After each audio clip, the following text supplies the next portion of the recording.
Oke, bismillahirrahmanirrahim. Assalamualaikum warahmatullahi wabarakatuh. Di sini saya akan melanjutkan kembali part ketiga dari pelatihan yang saya ikuti di Udemy dengan judul pelatihan yaitu Requirement Engineering, Software Engineering. Di kesempatan kali ini saya akan membahas section ke-6. Mohon maaf. Ya, saya akan membahas section ke-6 dan 7 yang berkaitan dengan requirement analisis dan requirement modeling, di mana di requirement analysis ini terdapat video tentang requirement analysis introduction, ada requirement classification, architectural design and requirement allocation, ada requirement negotiation, formal analysis, derivative requirement, feature analysis. Kemudian di requirement modeling ada data flow diagram, class diagram, activity diagram, state diagram. Oke, langsung saja kita menuju ke presentasinya.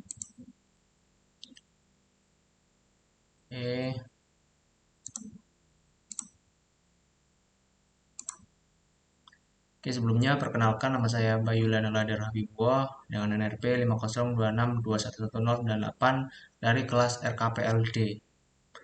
Kita lanjutkan di part 3. Main topiknya adalah tentang requirement analysis dan requirement modeling. Nah, terlebih dahulu yang harus kita ketahui adalah apa itu requirement analysis. Nah, requirement analysis itu berkaitan dengan proses menganalisis persyaratan untuk yang pertama itu mendeteksi dan menyelesaikan konflik antara persyaratan. Yang kedua, menemukan batasan-batasan perangkat lunak dan bagaimana ia harus berinteraksi dengan lingkungan organisasi dan operasionalnya. Kemudian yang ketiga, menguraikan persyaratan sistem untuk mendapatkan persyaratan perangkat lunak. Dan yang keempat, memunculkan daftar akhir persyaratan dalam ruang lingkup. Kemudian macam-macam aktivitas dalam requirement ada 3, yaitu yang pertama conceptual modeling, yang kedua tentang requirement classification, yang ketiga tentang requirement negotiation, di mana detailnya akan dibahas pada slide-slide berikutnya. Berikutnya tentang requirement classification. Requirement classification adalah pengkategorian suatu perangkat lunak berdasarkan beberapa aspek, yaitu yang pertama fungsional dan non-fungsional requirement. Kebutuhan fungsional adalah kebutuhan yang berisi proses-proses apa saja yang nantinya dilakukan oleh sebuah sistem. Sedangkan kebutuhan non-fungsional adalah kebutuhan yang menitikberatkan pada properti perilaku yang dimiliki oleh sistem.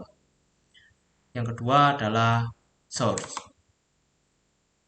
Source sendiri merupakan sumber di sini, sumber pengklasifikasian berdasarkan apa yang diberikan oleh stakeholder atau orang yang berkepentingan dalam membuat software tersebut. Yang ketiga adalah high level or emergent property. Dan yang terakhir adalah product or process requirement. Kemudian ada beberapa aspek lain, yaitu yang pertama priority. Di sini priority adalah pengklasifikasian dalam priority dibagi menjadi 3 tingkatan. Yang pertama yaitu must have, di mana harus dimiliki dalam sebuah software karena tingkat kepentingannya itu paling tinggi di antara tingkatan-tingkatan yang lain. Kemudian maybe, di mana kebutuhan ini mungkin diperlukan oleh pengguna, namun tidak se-urgent kebutuhan must have tadi yang pertama. Dan yang terakhir yaitu tentang not necessary atau optional. Kebutuhan ini jika tidak ada dalam software tidak akan mempengaruhi efektivitas dari software tersebut. Atau dalam IEE, 3 tingkatan tersebut disebut sebagai yang pertama essential, conditional, dan optional. Kemudian yang kedua scope. Scope merupakan cakupan dari sebuah aplikasi. Cakupan ini maksudnya siapa saja yang akan mendapatkan dampak dari sebuah software tersebut. Kemudian adalah volatility, dan volatility ini adalah bahwa kita tahu bahwa setiap hari dunia mengalami perubahan. Begitu pula dengan software. Volatility mewakili perubahan dinamis yang terjadi pada sebuah software agar terus sustain di kehidupan sehari-hari. Kemudian ada architectural design and requirement allocation. Nah, architectural design ini digunakan untuk menggambarkan hubungan antar elemen struktural utama dari perangkat lunak, gaya arsitektur dan pola desain yang membantu mencapai tujuan dibuatnya suatu sistem. Menurut Matt Hazen, architectural design memiliki tujuan untuk menstrukturkan suatu sistem yang menggunakan komputerisasi desain, dan desain ini sangat mempengaruhi dalam beberapa aspek, baik suatu sistem seperti dalam kecepatan, keamanan, dan kemudahan dalam dimodifikasi. Arsitektur arsitektur sendiri ini berfungsi sebagai blueprint untuk suatu sistem. Ini memberikan abstraksi untuk mengelola kompleksitas sistem dan membangun mekanisme komunikasi dan koordinasi antar komponen. Ini mendefinisikan solusi terbaik untuk memenuhi semua persyaratan teknis dan operasional, sambil mengoptimalkan atribut kualitas umum seperti kinerja dan keamanan.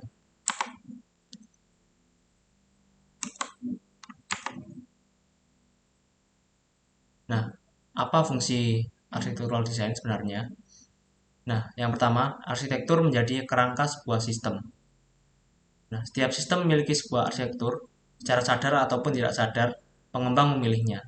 Setiap arsitektur memiliki keunggulan dan kelemahan masing-masing. Oleh karena itu, kita harus memilih kerangka yang sesuai dengan kualitas yang dimiliki. Kemudian yang kedua, arsitektur mengaruhi quality attribute, di mana quality attribute adalah properti yang terlihat secara eksternal berupa security, usability, latency, atau modifiability.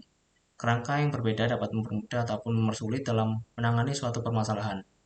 Dengan demikian, memiliki suatu arsitektur yang tepat dapat mempermudah kita dalam mencapai kualitas yang diinginkan. Lalu yang ketiga, sebagian arsitektur adalah ortogonal terhadap fungsionalitas. Hal ini untuk membuat sistem yang sama dengan arsitektur yang berbeda. Jika arsitektur yang digunakan tidak cocok dengan fungsionalitas, developer akan kesulitan dalam mengembangkannya. Dan yang terakhir, yaitu arsitektur membatasi sistem. Arsitektur adalah seni dalam menentukan batasan yang cukup sehingga sistem memiliki quality attribute yang diinginkan. Contohnya sebuah desain yang menjamin scalability memerlukan beberapa komponen harus stateless agar scalability dapat didapat. Kemudian tentang requirement negotiation. Nah, requirement negotiation ini adalah fase berikutnya dari proses analisis kebutuhan. Fase ini menekankan pada diskusi dan pertukaran percakapan tentang apa yang dibutuhkan dan apa yang harus dihilangkan. Pada fase negosiasi, negosiasi dilakukan antar pengembang dan pelanggan, dan mereka memiliki bagaimana menjalankan proyek dengan sumber daya bisnis yang terbatas. Nah, pelanggan diminta untuk memprioritaskan persyaratan dan menebak-nebak konflik yang mungkin timbul seiring dengan itu. Nah, risiko dari semua persyaratan dipertimbangkan dan dinegosiasikan dengan cara di mana pelanggan dan pengembang sama-sama puas dengan mengacu pada implementasi lebih lanjut.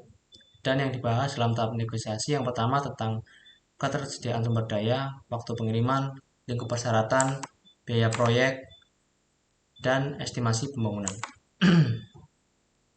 Kemudian ada formal analysis. Nah, metode formal adalah penggunaan pemodelan matematika untuk spesifikasi pengembangan dan verifikasi sistem, baik perangkat lunak maupun perangkat keras elektronik.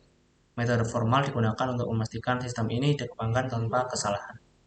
Nah, landasan matematika yang mendasari metode formal digunakan untuk membantu memastikan kecukupan desain untuk menghasilkan fungsionalitas di dunia nyata, konsistensi, dan ketergantungan pada produk akhir. Nah, sama seperti di bidang teknik lainnya, metode formal menerapkan matematika pada rekayasa perangkat lunak dan perangkat keras untuk menambah kepastian dalam merancang dan menguji sistem ini. Metode formal digunakan untuk menggambarkan fungsi sistem sebelum didesain dengan bahasa deskriptif dan memastikan fungsionalitas sistem. Metode formal dapat digunakan dalam pengembangan tergantung pada ketelitian sistem yang dijelaskan. Spesifikasi formal dapat berfungsi sebagai panduan untuk catatan dalam analisis. Metode formal memberikan deskripsi fungsi yang dengannya program dapat diverifikasi. Dan ada derived requirement.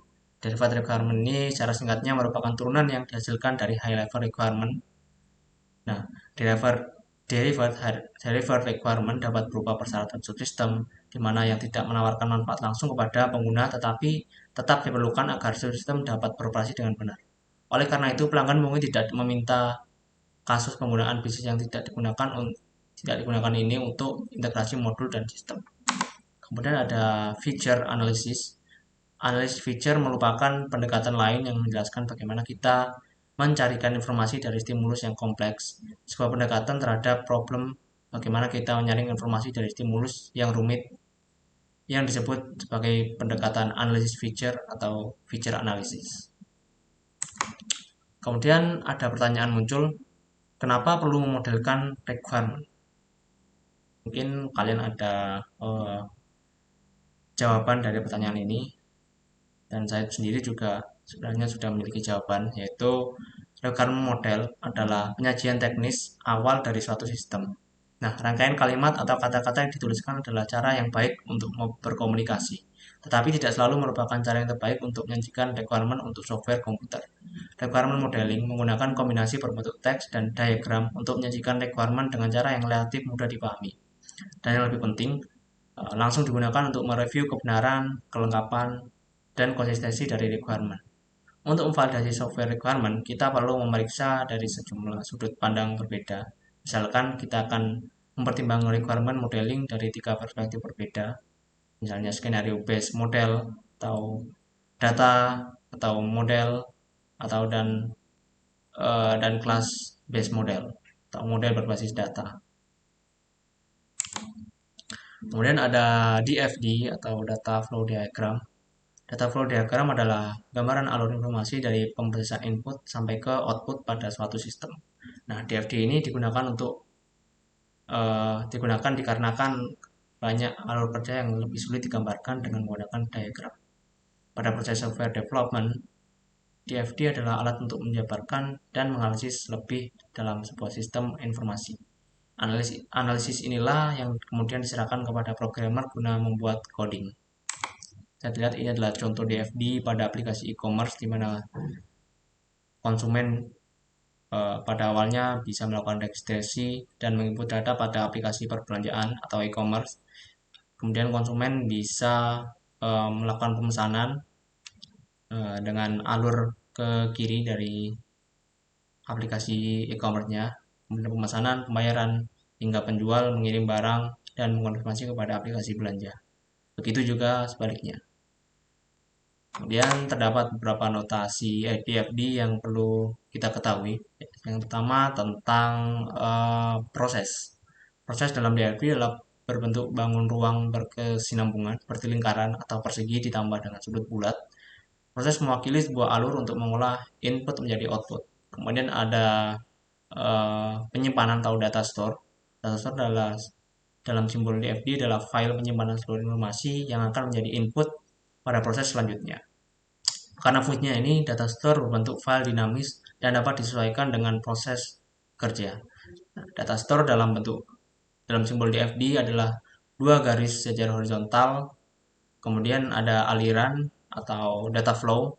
Nah, jika ada data flow atau data store atau penyimpanan basis, maka untuk mengalirkan alur informasi dari sistem ke satu sistem lainnya diperlukan sebuah data flow. Data flow ini dalam simbol DFD adalah arus data yang berbentuk tanda panah. Kemudian ada external entity atau eksternal entitas, maaf. Nah, dalam alur kerja tentu ada kehadiran pihak ketiga. Sebutan pihak ketiga dalam DFD adalah external entity atau terminator. Bukan hanya klien, pihak ketiga juga termasuk divisi lain atau sistem lain. Agak mirip dengan proses. External entity dilambangkan dengan kotak dan persegi panjang. Kemudian ada class diagram. Class diagram adalah jenis diagram struktur dalam UML atau yang menggambarkan struktur dengan menunjukkan sistem kelas, atributnya, metode, dan hubungan antar objek. Kelas diagram disebut jenis diagram struktur karena menggambarkan apa saja yang harus ada dalam sebuah sistem yang dimodelkan dengan berbagai komponen. Berbagai komponen tersebut dapat mewakili kelas yang akan diprogram, objek utama, atau interaksi antar kelas dan objek.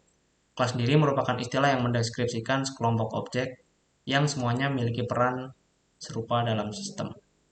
Sekelompok objek ini terdiri atas fitur struktural yang mendefinisikan apa yang diketahui kelas dan fitur operasional yang mendefinisikan apa yang bisa dilakukan oleh kelas.